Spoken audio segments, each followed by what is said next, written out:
ఇడ్లీకి వేసాను ఫ్రెండ్స్. తెల్లారితో నానబెట్టాను. మిక్సీకి వేస్తున్నాను ఫ్రెండ్స్. ఇంకా చూడండి ఫ్రెండ్స్, మిక్సీకి వేసి పెడతాను ఫ్రెండ్స్. పిండి ఇడ్లీకి దోశకి రెండు వేసాను. చూడండి ఫ్రెండ్స్, మెత్తగా ఒక 2 సార్లు మెత్తగానే కొట్టుకుంటాను సార్. 2 సార్లు వచ్చి కొంచెం బరకగా పెట్టుకుంటే బాగుంటుంది ఫ్రెండ్స్. ఇడ్లీకైనా దోశకైనా 2 ట్రై చేయొచ్చు ఫ్రెండ్స్. 2 వస్తాయి ఫ్రెండ్స్. చూడండి ఫ్రెండ్స్,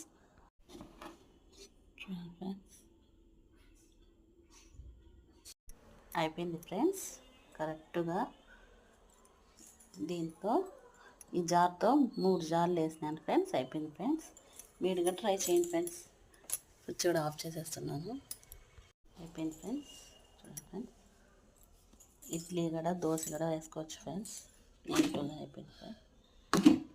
ఇట్లా ఇంట్లోనే ట్రై చేయండి.